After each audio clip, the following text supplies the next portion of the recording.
Welcome to Warriors of the World. Today we'll be exploring the Barbary Pirates, the most successful and feared corsairs in history. Subscribe now to join our community and support this project. Now, let's begin. When we think of pirates, most minds drift to the Caribbean, with its rum-soaked buccaneers and buried treasures. Yet history's most successful pirate enterprise operated for over 3 centuries in the Mediterranean, creating a shadow economy that challenged empires and reshaped international relations. The Barbary Pirates were not simply bandits of the sea but operated as legitimate privateers authorized by the Ottoman Empire and the North African states of Algiers, Tunis, Tripoli, and Morocco. Their rise coincided with 2 pivotal historical developments: the Ottoman Empire's expansion into North Africa and Europe's growing maritime trade network. Following the Spanish Reconquista and the fall of Granada in 1492, thousands of Muslims and Jews fled to North Africa, bringing maritime skills and deep resentment toward Christian powers. This diaspora provided both the expertise and motivation for what would become a maritime jihad against European shipping. By the early 16th century, the Barbary coast emerged as a premier pirate haven, protected by Ottoman power yet operating with remarkable independence. Their raids weren't random acts of violence but calculated operations within a sophisticated economic system based on ransoms, tribute payments, and slave trading. What made the Barbary Corsairs unique was their legal status. Unlike Caribbean pirates who were outlaws hunted by all nations, Barbary captains held official commissions from North African rulers. This distinction between pirate and privateer wasn't mere semantics. It provided legitimacy and state protection that allowed their operations to flourish for centuries rather than decades.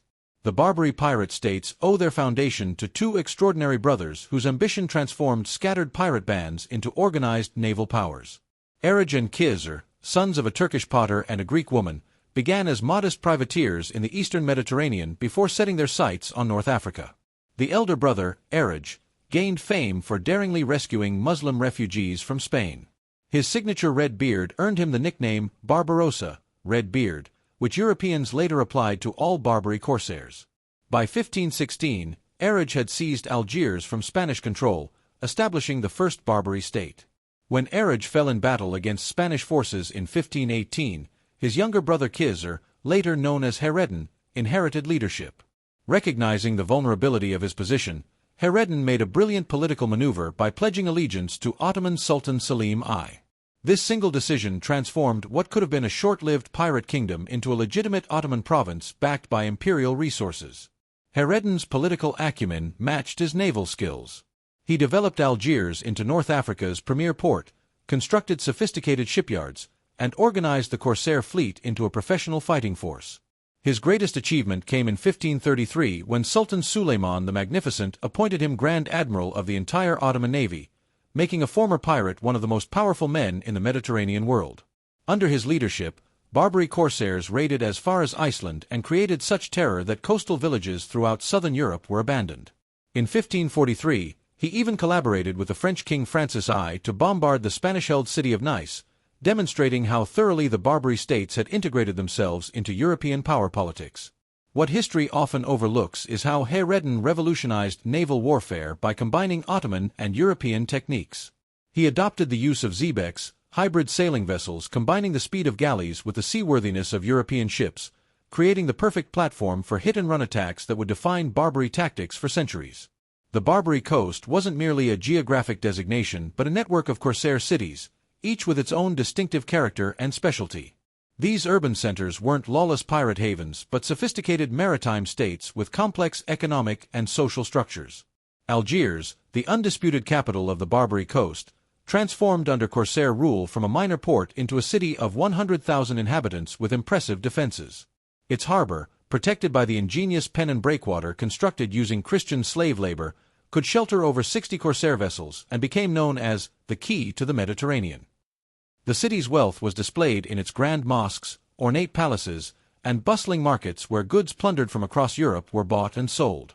Tunis specialized in diplomatic intrigue and ransom negotiations thanks to its large population of European converts and Jewish intermediaries. Its strategic location made it a crucial intelligence hub where information about shipping movements was collected and sold to corsair captains. Tripoli excelled in shipbuilding, developing unique vessel designs that combined Mediterranean and Atlantic naval traditions. Its craftsmen were particularly skilled at modifying captured European ships for Corsair use, adding or banks to sailing vessels to create hybrids perfect for the Corsairs' strike-and-flee tactics. Sail, on Morocco's Atlantic coast, represented the western frontier of Barbary power and operated with remarkable independence. In the 1620s, Dutch and English renegades established the Republic of Sail, a semi-autonomous Corsair state that launched raids as far as Newfoundland and negotiated treaties directly with European powers.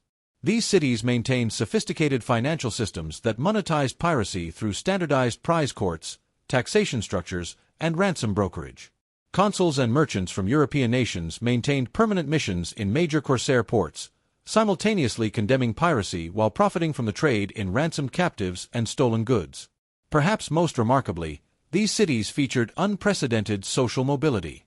A captured European sailor could, within a single lifetime, convert to Islam, rise through Corsair ranks, and become a wealthy Rais, captain, with political influence.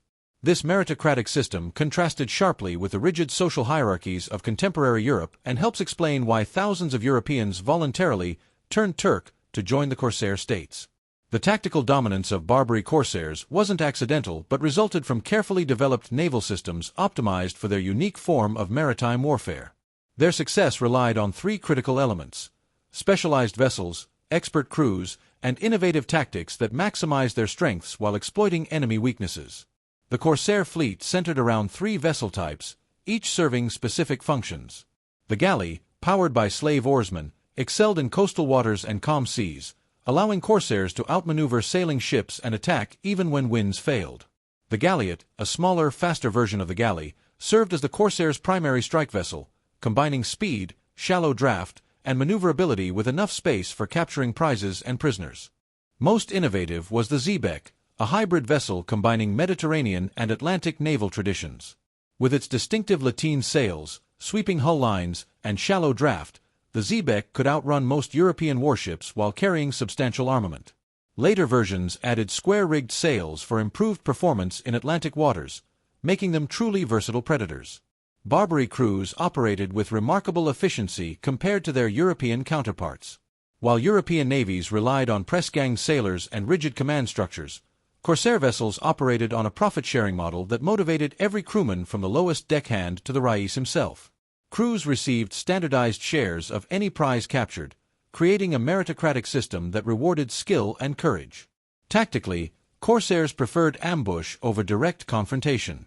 They mastered the art of disguise, often flying false flags to approach merchant vessels before revealing their true colors at the last moment. Corsair captains maintained extensive intelligence networks in major European ports, providing information on valuable cargoes, shipping schedules, and naval movements. What many histories overlook is the Corsairs' mastery of weather and geography. They operated according to seasonal patterns, raiding the Spanish coast during harvest when towns emptied into fields, striking Italian shipping during religious festivals when defenses relaxed, and timing Atlantic raids to intercept treasure fleets. They memorized every cove and inlet along thousands of miles of coastline, creating mental maps more detailed than any European chart.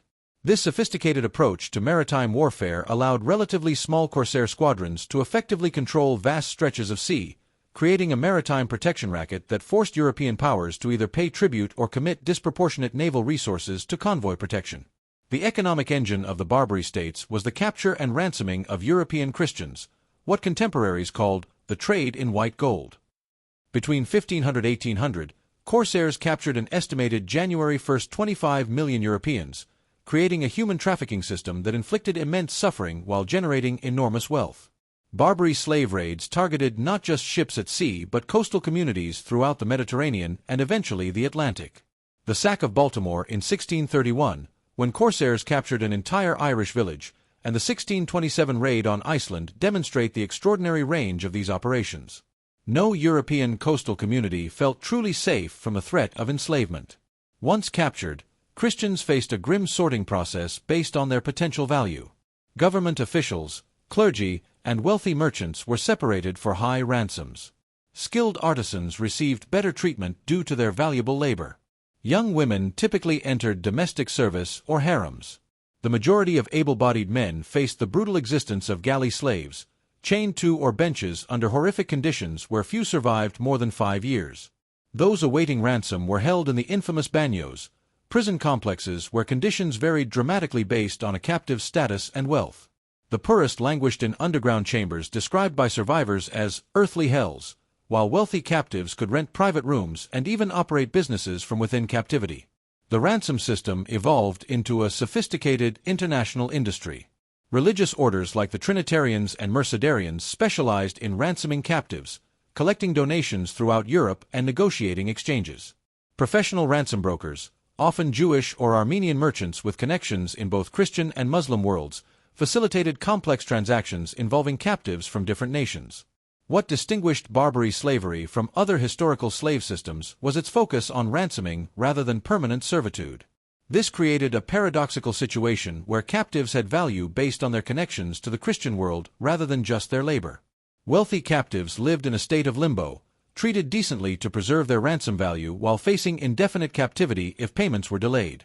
For those who couldn't secure ransom, conversion to Islam offered an escape. These renegades integrated into North African society, often rising to positions of influence. This religious fluidity horrified European authorities but created a unique multicultural elite in the Corsair cities, where former Christians commanded ships, designed fortifications, and even served as diplomatic representatives to European courts. Among the most fascinating figures in the Barbary Corsair saga were the European renegades who abandoned Christendom to build pirate careers under the Muslim flag. Far from being marginal characters, these converts formed the backbone of Corsair leadership, bringing European naval expertise to North African fleets.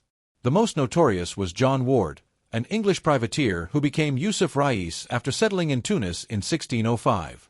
Ward transformed from common sailor to Corsair captain, capturing over 40 ships in his career and amassing a fortune that made him richer than any king. He pioneered the use of square-rigged sailing vessels in Corsair fleets, revolutionizing their operational range and fighting power. Dutch-born Jan Jansoen, later Murat Reis, operated from the independent Corsair Republic of Sail in Morocco. His career spanned decades and 2 continents, raiding as far as Newfoundland and establishing the first Islamic settlement in America when he captured Plymouth colony ships in 1625. Most remarkable was his double life. While commanding Muslim corsairs in Africa, he periodically returned to Holland where he maintained a Christian wife and family. The Calabrian renegade Ali Bichan rose from Italian slave to become Algiers' most powerful corsair captain and eventually its de facto ruler. His spectacular palace and self-funded mosque still stand in Algiers today, monuments to a Christian slave boy who became a Muslim prince through the meritocratic corsair system. What drove Europeans to turn Turk went beyond practical necessity. The corsair cities offered opportunities unavailable in class-bound Europe. A common sailor could become captain of his own vessel. A poor fisherman could amass wealth through prize money. Religious converts faced fewer barriers to advancement than in European societies obsessed with pure blood and ancient lineages. The renegades occupied a unique cultural space as intermediaries between civilizations. Many maintained connections in Europe, spoke multiple languages, and understood both Christian and Islamic customs. This made them invaluable as diplomats, interpreters, and intelligence agents. The Ottoman Empire frequently employed former Christians in sensitive diplomatic missions precisely because they could navigate both worlds. European authorities viewed renegades with particular horror, punishing captured converts more severely than born Muslims. Spanish courts sentenced Catholic renegades to burning at the stake rather than simple imprisonment reserved for Muslim corsairs. This disproportionate response reflected anxiety about religious boundaries and the embarrassing reality that thousands of Europeans voluntarily chose Islam over Christianity when given the opportunity. The Barbary threat forced European powers to develop complex countermeasures, ranging from military expeditions to diplomatic arrangements and defensive innovations. Their responses reflected the contradictory agendas and limited naval capabilities of early modern European states. Spain, as both a Mediterranean power and Europe's most zealously Catholic kingdom, adopted the most aggressive anti-corsair stance.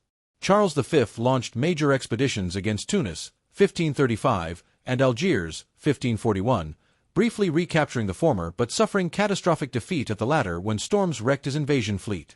Philip II continued this crusading policy, authorizing ambitious galley fleets under Don John of Austria that won impressive victories but failed to eliminate the corsair threat. Smaller Mediterranean powers developed specialized anti-corsair forces. The Knights of Malta operated a Christian corsair fleet that matched Barbary tactics with their own fast galleys. The Venetians created the Gale-Ass, a hybrid vessel combining galley maneuverability with broadside gun power specifically to counter Barbary raids in the Adriatic.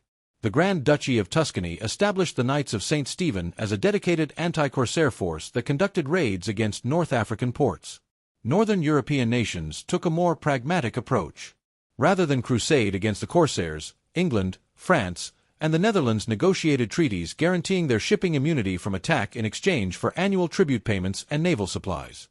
This created the remarkable situation where Christian powers provided gunpowder, timber, and even naval guns to the very corsairs threatening other European nations. Beyond naval responses, the Mediterranean coastline was physically transformed to counter the corsair threat. From Valencia to Sicily, an elaborate system of coastal watchtowers was constructed, creating an early warning network. Archaeological evidence shows that hundreds of coastal settlements were abandoned or relocated inland beyond corsair raiding range. Architecture adapted with the development of heavily fortified coastal churches, defensible town centers, and even fortified beaches. The economic impact was profound. Insurance rates for Mediterranean shipping skyrocketed, with premiums for voyages past Gibraltar reaching 25% of cargo value. International banking houses developed specialized ransom loans for families seeking to redeem captured relatives.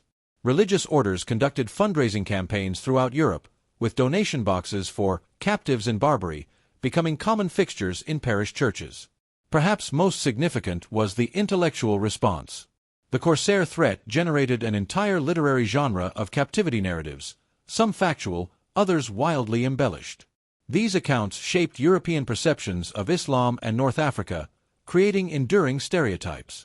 Influential works like Cervantes' Don Quixote, informed by the author's 5 years as a slave in Algiers, embedded the Barbary captivity experience into European cultural consciousness.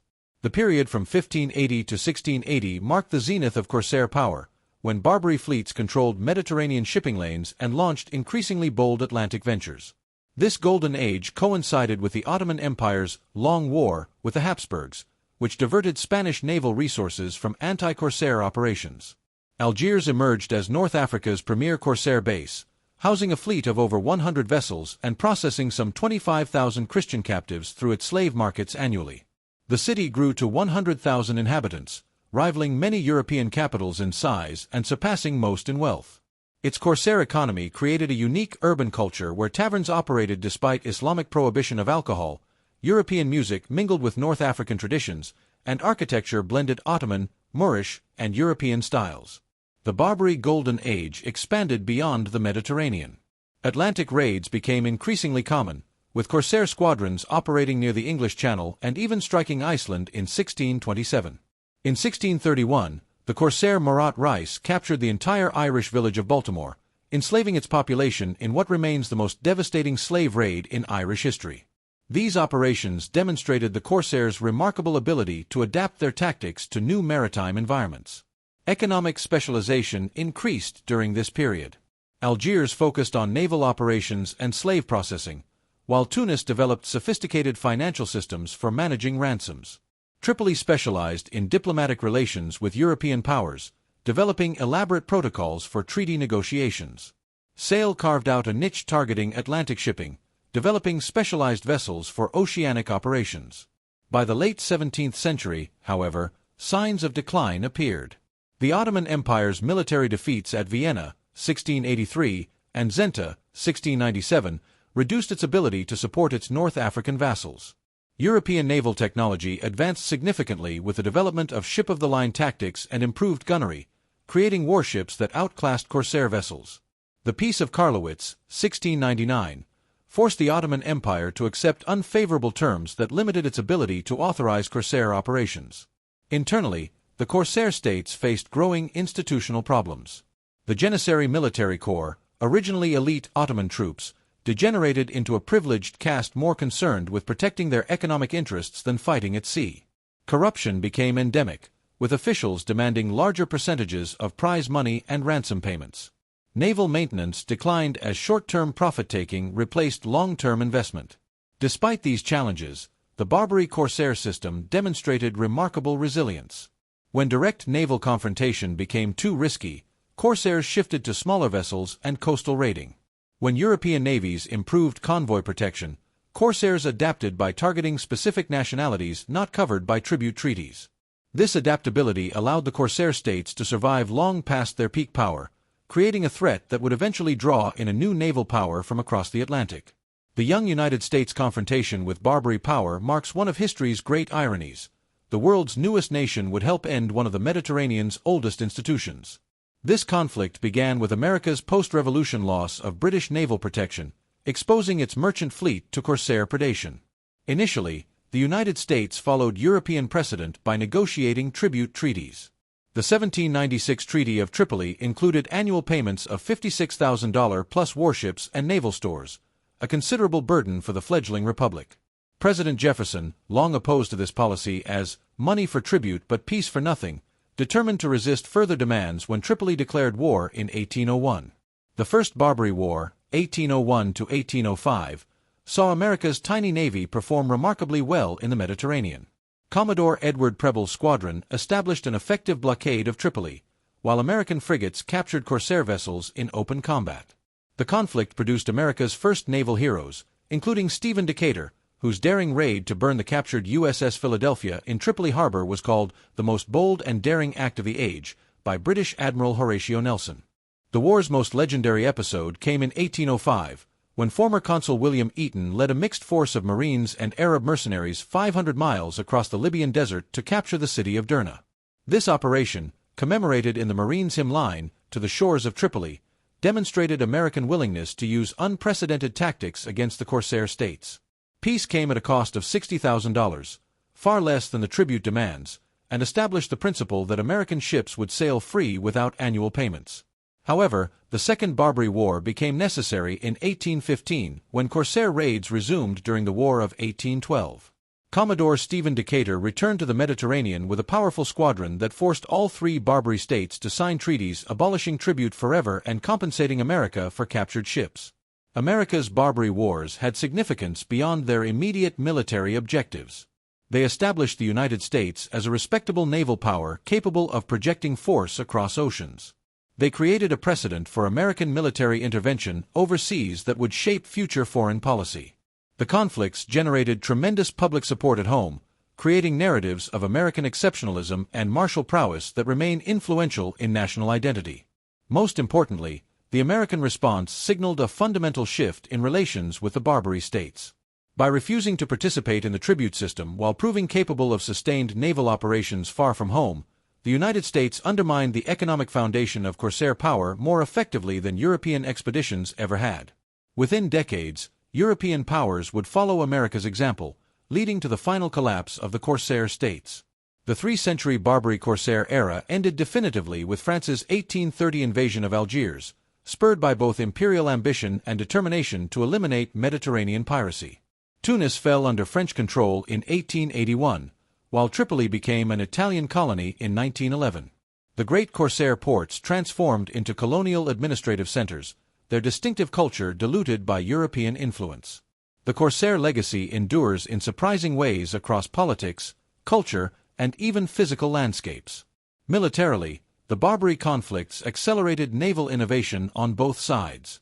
European ship design evolved specifically to counter Corsair tactics, while the Barbary states pioneered asymmetric naval warfare against superior forces, an approach still studied in modern military academies. Legally, the Corsair era helped define emerging international law. The distinction between pirate, illegal actor, and privateer, state-authorized raider, developed largely in response to Barbary operations. Modern maritime law regarding territorial waters, prize courts, and treatment of prisoners has roots in Barbary-era precedents and treaties. Culturally, the Barbary experience shaped Western perceptions of Islam and North Africa for centuries. From Cervantes to Byron, European literature portrayed Barbary captivity as the ultimate Christian nightmare. These narratives created enduring stereotypes of Muslim cruelty and Oriental despotism that influenced colonial policies and continue to color cross-cultural relations today. The Barbary Wars hold particular significance in American history. They represent America's first foreign war and established naval tradition as core to national identity. The conflicts provided legitimizing myths for the young republic, the heroism of Decatur, the Marines at Tripoli, and the principle of millions for defense, not 1 cent for tribute, all became touchstones of American patriotism. Architecturally, the Corsair threat literally shaped Mediterranean landscapes. The distinctive fortified churches of coastal Spain, the watchtower networks of Sicily, and the defensive village layouts throughout southern Europe all stand as physical reminders of communities organized around the constant threat of raid and enslavement. Perhaps most relevant to modern concerns, the Barbary Corsair phenomenon demonstrates the challenges of confronting non-state or quasi-state threats operating with state protection. The Corsairs existed in a gray zone between legitimate naval forces and outlaw pirates, using this ambiguity to their advantage. Modern terrorist groups, cyber attackers, and other asymmetric threats employ similar strategies, making the Barbary experience surprisingly relevant to contemporary security challenges. The Corsair states also offer a historical case study in religious conversion and identity fluidity. Thousands of Europeans turned Turk when presented with Islam, challenging simplistic notions of fixed religious boundaries. These renegades became fully integrated into North African society, creating multicultural communities that defy the clash of civilizations narrative often applied to Christian-Muslim relations. Subscribe now, become a member, turn on notifications, share this video with your friends, and leave a comment so we can compare our knowledge and sources. Thank you for following our channel. Until our next strategic journey, here at Warriors of the World.